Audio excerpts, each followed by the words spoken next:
In this video, I'm going to show you how to create a dotted line in AutoCAD quickly and easily. Start by drawing a normal line using any line tool you prefer. Once the line is created, go to the command line and type LTYPE, then press enter to open the linetype manager. Inside this window, you can either load a default dotted line style from AutoCAD or import a custom line type if you have one downloaded. After loading the desired line type, select your line in the drawing area and head to the Home tab. In the Properties panel, locate the line type drop-down menu and choose the dotted line style you just loaded.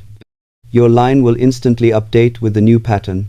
If the dots appear too small or too large, you can adjust the line type scale using the LTSCALE command for better visibility. Learning how to manage line types is extremely useful for creating cleaner and more professional technical drawings. Thanks for watching and happy drafting with AutoCAD.